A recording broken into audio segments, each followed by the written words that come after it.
Still, though, we thought we needed an expert guide, so we've brought in registered dietitian Olya Voikin, and you've also brought in some props here. Here's the thing. I know a lot of people, even if there's not an actual limit, feel nervous about eating foods like certain shellfish and definitely eggs because of the cholesterol. Right, exactly. Foods like eggs, shellfish, and organ products are basically deemed unhealthy because of the cholesterol level. But really, for the general public that doesn't have cholesterol issues in their blood, or they don't have heart disease or diabetes, they can have these foods absolutely no problem. It's actually going to contribute to their protein, zinc, vitamin A, and it's generally a healthy, nutritious product to have. But really, my whole life I've heard with eggs you have to moderate them. Left to my own devices, I would have eggs every morning for breakfast. As a dietitian, would that scare you? No, absolutely not. If you don't have a problem with your blood cholesterol, heart disease, or diabetes, you can definitely have eggs every day. It's a very nutritious food. So you have some other props here. Clearly, Chips Ahoy must be a problem. Clearly, it's a problem. Yeah. And the main reason would be people need to be more aware about saturated fats and trans fats. And saturated and trans fats are definitely found in this product, especially the trans fats.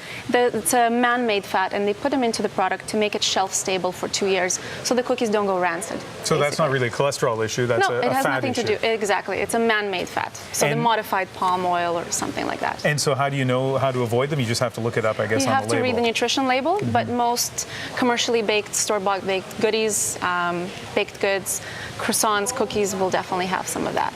I'm a little distracted because you've also asked us to put some chocolate, and the raspberries I get, but just explain why you have these as well. People think about heart health as they have to be very stringent, but I think that you don't have to be. With dark chocolate that's over 85% real chocolate and berries, they're shown to have great effect for your heart health. So you can still include fun foods without having to sacrifice everything.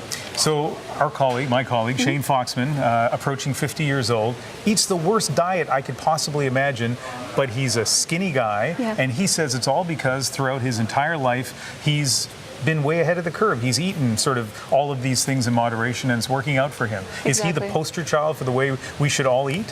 Probably. Moderation is key, but also your genetics will play a huge role. That's the thing. So you need to know your grandparents and your parents. Yeah. You need to know what's going on in your health. And so are there any kind of general rules? Because we've talked about this before. I'm not a label reader in the supermarket. It just takes too much time. It's just, well, moderation is one of the things, and I guess eating what?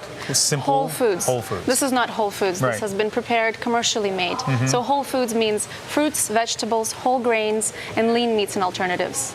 All right. And some lean dairy. All right, Olya Voikin, always nice to hear your advice on eating. Thank you very much. Thank you very much.